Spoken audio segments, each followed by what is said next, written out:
하나님의 말씀 사무엘상 1장 10절 11절입니다. 사무엘상 1장 10절 11절 제가 읽겠습니다. 한나가 마음이 괴로워서 여호와께 기도하고 통곡하며 서원하여 이르되 만군의 여호와여, 만일 주의 여종이 고통을 돌보시고 나를 기억하사 주의 여종을 잊지 아니하시고 주의 여종에게 아들을 주시면 내가 그의 평생의 글을 여호와께 드리고 삭도를 그의 머리에 대지 아니하겠나이다. 아멘. 아멘. 마음이 괴로워서 한나라는 여인은 마음이 괴로워서 하나님 앞에 통곡하며 기도했던 모습을 오늘 본문에서 읽게 됩니다. 한나는 이스라엘이라는 나라가 세워질 수 있는 되는 제사장 선지자로서의 하나님이 세우신 사무엘이라는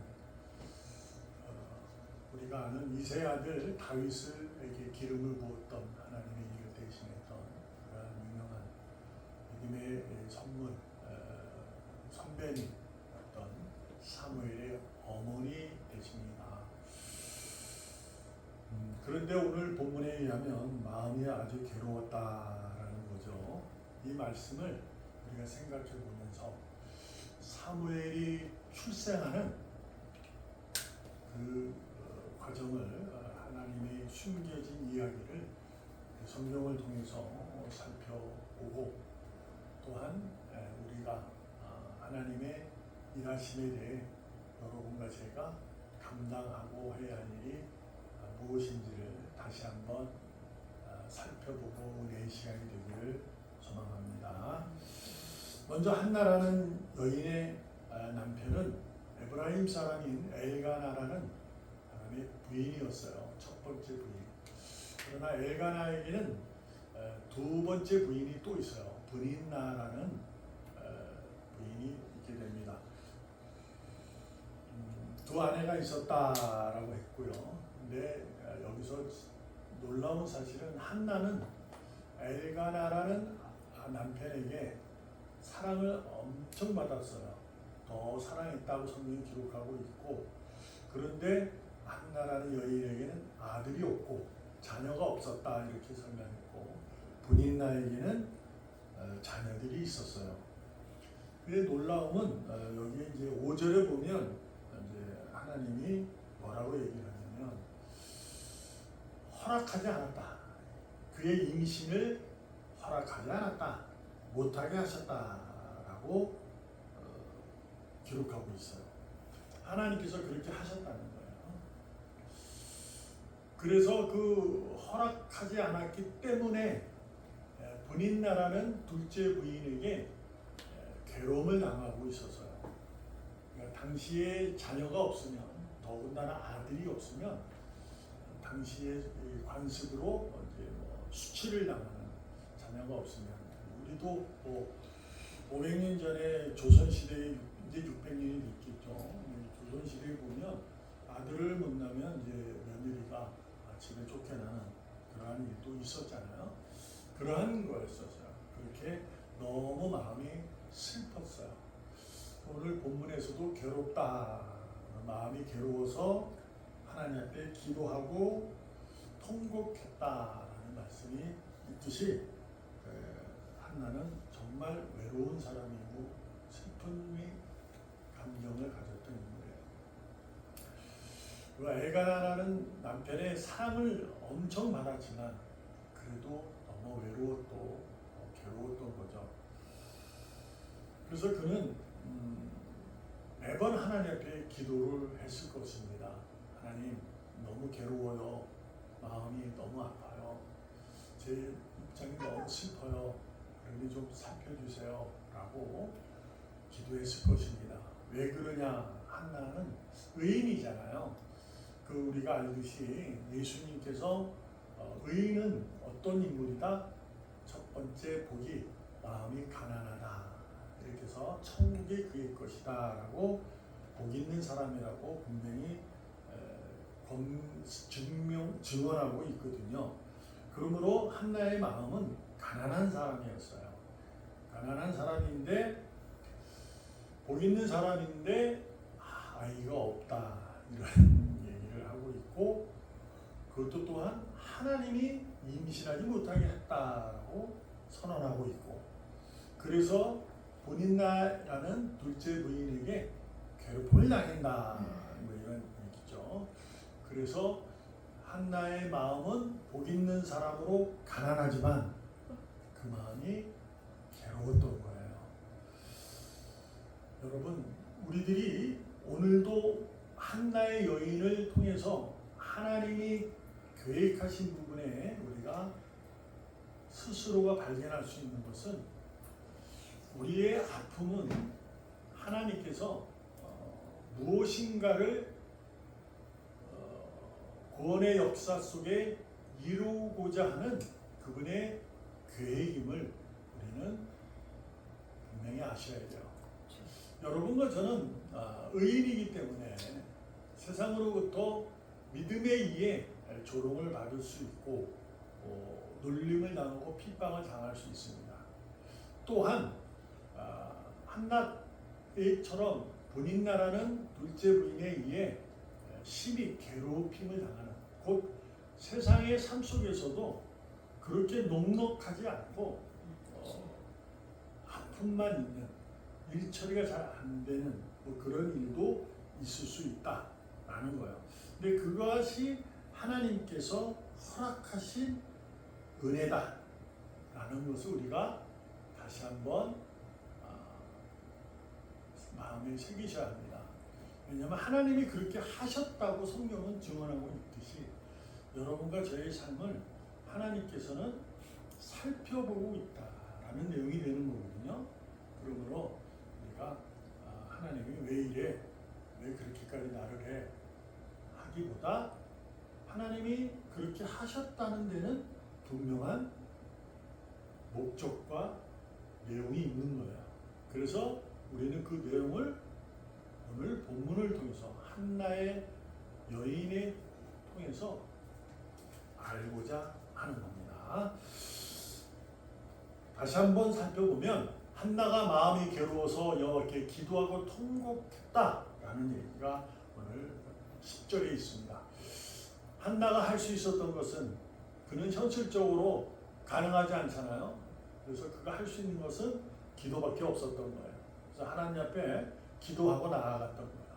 매년 엘가나는 두 부인을 데리고 이렇게 성에 이제 올라가서 기도하고 그랬었던 거거든요. 제사 지내고 하나님 찬양하고 그랬던 것을 한나는 늘 이렇게 외로움에 빠져나가서 이제 기도했던 거죠. 자기 아픔을. 그래서 기도를 할 수밖에 없었던 거예요.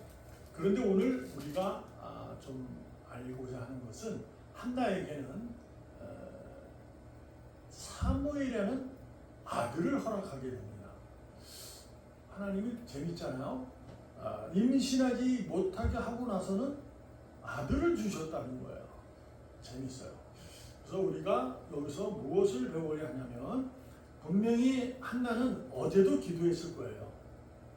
아마 계속 기도했어요. 그 왜 너무 아픔이 슬픔이 커서 기도했을 텐데, 하나님은 오늘 그의 기도에 응답을 하게 되고 하시는 거예요. 그래서 우리는 이것을 무엇으로만 이해될 수 있냐면, 하나님의 때다 이렇게 이해할 수 있는 거예요. 그 맞아요. 하나님이 그렇게 하셨다는 것을 때라고 이해할 수 있는 거예요. 근데 그 때 안에 하나님이 허락하신 가운데, 은혜 가운데 있음을 배우는데, 오늘 중요한 포인트는 11절입니다. 서원하였다라는 거예요. 서원했다는 거죠. 이것은 하나님 앞에 작정한다는 거예요. 작정. 나 이렇게 하겠다. 하나님 주시면 이렇게 하겠다. 이렇게 하는 거예요. 그래서 이 계기로 인해서 교회 일부분에 이제 서원 기도가 있고, 서원이 있고, 작정이 있고, 그렇게 이제 생겨난 겁니다. 사실. 그러므로 여러분, 서원하는 것은, 작정하는 것은 이것은 뭐 잘못이다 아니다 할 수는 없어요. 그러나 이 서원이 너무 남발하다 보면, 이 작정을 하다 보면 잘못하면 실수하게 됩니다. 실수하게 돼요. 그것을 못하면 마치 죄인이 되는 것처럼 이렇게 되거든요. 그래서 우리가 이제 서원 기도나 서원하는 거나 작정하는 것은 매우 조심스러운 거예요. 그러니까 서원하지 말라는 얘기가 아닙니다. 자신이 하나님 앞에 결심하고 나는 이것을 하겠습니다라고 드리는 거니까. 여기서 오늘 11절에 보면 한나는 서원을 하는데 이렇게 합니다. 만약에 나에게 아들을 주시면 하나님께 드리겠습니다. 이렇게 얘기하고 그의 머리에 삭도를 대지 않는다는 것은 이제 그를 하나님의 자녀, 하나님의 그 제사장으로 키우겠다는 거죠. 우리가 아는 삼손의 머리를 길렀던 것처럼 그런 고백이 있었어요. 이건 중요한 포인트가 뭐냐면 서원입니다. 그런데 서원은 뭐냐면 하나님께 받았으니 하나님께 다시 드리겠다는 것이 포인트예요. 포인트 이게. 그래서 하나님께 받은 은혜를 여러분이 다시 하나님께 감사함으로 드리는 것이 옳습니다. 그런데 여기서 더 중요한 것이 뭐냐? 그것은 바로 주의 여종입니다. 서원하 이르되 만군의 여호와여, 만일 주의 여종, 그는 하나님의 자신이 하나님의 종임을 고백하는데 이 주의 여종이라는 고백을 3번이나 합니다. 주의 여종의 고통을 돌보시고 나를 기억하시고 주의 여종을 잊지 아니하시고 주의 여종에게 아들을 주시면 하는 거죠. 이게 하나님에 대한 경외함 속에서 일어나는 거예요. 물론 전에도 그렇게 기도했을지도 모릅니다. 그러나 오늘 본문의 이 얘기를 이렇게 증언하고 있는 거 보면 그는 마음이 너무 괴로워서 이제 할 수 있는 일은 이거밖에 없는 거죠. 그래서 그렇게 기도하게 된 거예요. 그래서 여러분과 제가 다시금 알아야 할 사실은 은혜를 입으면 입은 자의 모습으로 살아야 한다. 그것은 뭐냐? 하나님께 드리는 것이다. 하나님께 뭘 드려요? 물질, 마음, 모든 것. 그러나 이것보다 더 중요한 것은 감사입니다. 돈을 드렸다 하여 하나님이 기뻐하고 뭐를 했다 하여 하나님 기뻐하십니다. 근데 이러한 모든 행위는 감사가 이어지는 거고요. 감사가 없으면 나오지 않습니다. 하나님이 원하시는 것은 믿음의 감사의 표임을 우리가 잊지 마시고 여러분과 제가 감사할 수 있는 우리 삶이 되어야 하는 겁니다. 그래서 우리는 지난 주일날 우리 살펴봤던 것처럼 갈라디아서 6장 17절에 보면 바울은 자신의 몸에 흔적이 있다고 했죠. 지난주에 같이 나누었던 것처럼 십자가의 흔적이 있는 거예요. 십자가. 그러니까 이것은 하나님을 믿는 자고 예수를 주와 그리스도라고 고백하는 사람들에게는 이 흔적으로 인해서 괴로운 거예요. 자꾸 밀려드는 그런 일들이 있게 됩니다. 그래서 예수님이 힘주어 제자들에게 말씀합니다. 야, 너희들을 세상이 미워하는 것이 아니라 내가 미워서 그래. 그러나 잊지 말아라. 내가 세상을 이겼다. 그러니 두려워하지 말아라. 라는 거죠. 여러분과 제가 세상에 두려울 수 있어요. 왜? 의인이기 때문에. 세상으로부터 미움을 받고 그래서 마음이 괴로울 수 있습니다. 그럴 때 우리가 할 수 있는 것은 다른 거 아닙니다. 서원하는 얘기가 아니라 기도로 하나님께 나아가는 것이 우리 삶의 감사의 내용인 줄로 믿습니다.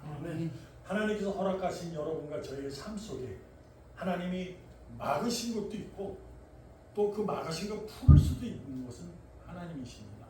그러므로 이 허락하신 삶 속에서 여러분의 믿음의 반응은 한 가지뿐입니다. 감사하는 내용입니다. 복 있는 자는 어떻다고요?